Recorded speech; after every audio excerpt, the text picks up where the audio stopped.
തെയ്യക്കാഴ്ച തേടി നമ്മൾ ഇന്ന് വന്നിട്ടുള്ളത് വടകര പാക്കയിൽ നടോൾ ശ്രീ ഭഗവതി ക്ഷേത്രത്തിലേക്കാണ്.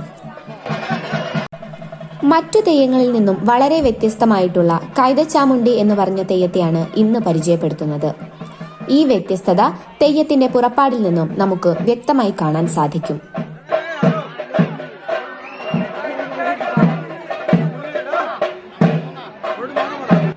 കൈതച്ചാമുണ്ടിയെ വരവേൽക്കാൻ വേണ്ടി ഒരു നാട് മുഴുവൻ ഒരുങ്ങി നിൽക്കുന്ന കാഴ്ചയാണ് നമ്മളിപ്പോൾ കണ്ടുകൊണ്ടിരിക്കുന്നത്. പതിനായിരങ്ങളെ സാക്ഷിയാക്കി അവരുടെ കാത്തിരിപ്പിന് വിരാമം ഇട്ടുകൊണ്ട് കൈതക്കാടുകളെ ഇളക്കി മറിച്ചുകൊണ്ട് ഈ ഉഗ്രമൂർത്തി ആ മണ്ണിൽ എത്തിക്കഴിഞ്ഞു. സാധാരണ ഒരു തെയ്യം കാണുന്നത് പോലെ കൈതച്ചാമുണ്ടി എന്ന് പറഞ്ഞ തെയ്യത്തെ കണ്ടു തീർക്കാനായിട്ട് ഒരാൾക്കും സാധിക്കില്ല.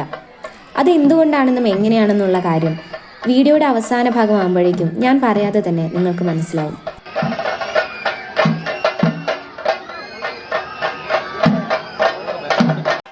പളപള തിളങ്ങുന്ന പുറത്തട്ടോ ഭീമാകാരമായ മുടിയോ ഒന്നും ഈ തെയ്യത്തിന് നമുക്ക് കാണാൻ സാധിക്കില്ല. എന്നാൽ തെയ്യപ്രപഞ്ചത്തിൽ ഇടം നേടാൻ കൈതച്ചാമുണ്ടി തെയ്യത്തിന് ഇതൊന്നും വേണ്ട എന്നതാണ് സത്യം. സൗമ്യഭാവത്തിൽ ഈ തെയ്യത്തിനെ നമുക്ക് കാണാനാവില്ല. തെയ്യം ആരംഭിക്കുന്നത് മുതൽ അവസാനിക്കുന്നത് വരെ അതീവ രൗദ്രഭാവമാണ് ഉണ്ടാവുക. തെയ്യത്തിന്റെ പുറപ്പാട് തുടങ്ങുമ്പോൾ തന്നെ കൂടി നിൽക്കുന്ന ആളുകള് ആരവങ്ങളും ആർപ്പുവിളികളുമായിട്ടാണ് തെയ്യത്തെ എതിരേൽക്കുന്നത്. പുറപ്പാട് ഏകദേശം അതിന്റെ പകുതി ആവുമ്പോഴേക്കും തെയ്യം ഒരു വാളും എടുത്തിട്ട് കൈതക്കാട്ടിലേക്ക് കൈത കൊത്താനായിട്ട് പോകുന്ന വഴിയിൽ ഉടനീളം അതീവ രൗദ്രഭാവമാണ് ഉണ്ടാവുക. ഈ രൗദ്രത ഒന്ന് കൂട്ടാനായിട്ട് അല്ലെങ്കിൽ തെയ്യത്തിനെ ഒന്ന് പ്രകോപിപ്പിക്കാനായിട്ട് ആളുകൾ തെയ്യത്തിനെ നോക്കി കൂകി വിളിക്കുകയും അതുപോലെ തന്നെ കോഴിക്കള്ള എന്ന് ആക്രോശിക്കുകയും ചെയ്യുന്നു.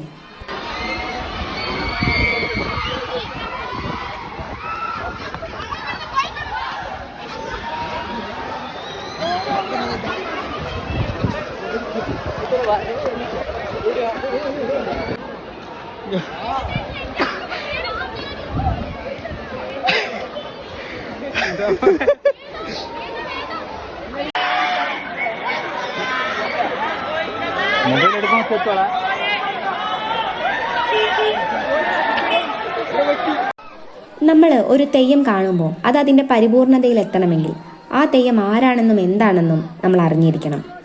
അതുകൊണ്ട് കൈതച്ചാമുണ്ടി എന്ന് പറഞ്ഞ തെയ്യം ആരാണെന്നും എന്താണെന്നും നമുക്ക് നോക്കാം.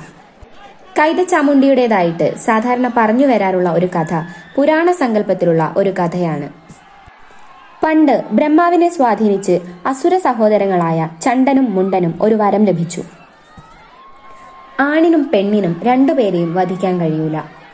വരം ലഭിക്കുന്നതുവരെ ബ്രഹ്മാവിനോട് താണുകേണു നിന്ന അസുര സഹോദരങ്ങൾ വരം ലഭിച്ചതിനു ശേഷം അവരുടെ സ്വഭാവം മാറി. അതിനുശേഷം അവര് 14 ലോകത്തെ സകലരെയും പിടിച്ച് ഉപദ്രവിക്കാനായിട്ട് തുടങ്ങി.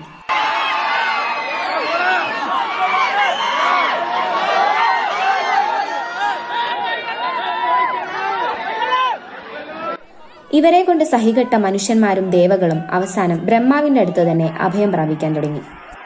അസുര സഹോദരന്മാർ മരിച്ചാൽ മാത്രമേ ഈ പ്രശ്നത്തിനൊരു പരിഹാരമുണ്ടാവൂ എന്ന് മനസ്സിലാക്കിയ മഹാദേവി അവരുമായി യുദ്ധം നടത്തി. അങ്ങനെ ബ്രഹ്മാവിന്റെ നിർദ്ദേശപ്രകാരം ആണെന്നോ പെണ്ണെന്നോ തിരിച്ചറിയാൻ പറ്റാത്ത മഹാദേവി ആ പ്രശ്നം ഏറ്റെടുത്തു. ആ ശക്തിയുടെ മുൻപിൽ അസുര സഹോദരങ്ങൾക്ക് അധിക സമയം പിടിച്ചു നിൽക്കാനായിട്ട് സാധിച്ചില്ല. അങ്ങനെ ഗത്യന്തരമില്ലാതെ അവർ രണ്ടുപേരും മഹാദേവിയെ പേടിച്ച് കൈതയുടെ വേഷം കൊണ്ട് ഒളിച്ചിരുന്നു.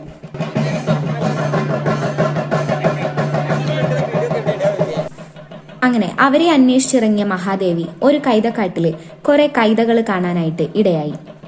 ആഞ്ഞു വീശുന്ന കാറ്റിലും ഒട്ടും അനങ്ങാതെ ഇരിക്കുന്ന 2 കൈതകള് ദേവിയുടെ ശ്രദ്ധയിൽപ്പെട്ടു. കണ്ട മാത്രയിൽ തന്നെ ഇത് അസുരന്മാർ കൈതയുടെ വേഷം കൊണ്ട് നിൽക്കുകയാണെന്ന് മനസ്സിലാക്കുകയും അവരെ വെട്ടി നിലം പരിശാക്കുകയും ചെയ്തു. അങ്ങനെ കൈതയുടെ വേഷം പൂണ്ട അസുരന്മാരെ വധിച്ച കാളി സങ്കല്പത്തെയാണ് കൈതച്ചാമുണ്ടി എന്ന പേരിൽ ചെറുമനുഷ്യർ അവരുടെ തെയ്യമായിട്ട് കെട്ടി ആരാധിച്ചു വരുന്നത്.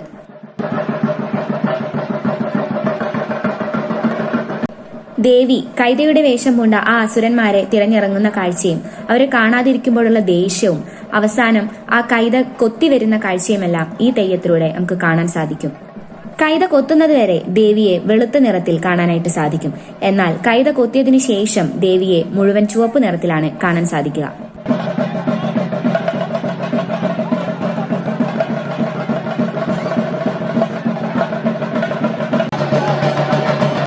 അസുരന്മാരെ വധിച്ച് അവരുടെ രക്തത്തിൽ കുളിച്ചു നിൽക്കുന്ന ആ കാളിയുടെ പ്രതീകമാണ് ഇവിടെ കാണാൻ പറ്റുന്നത്.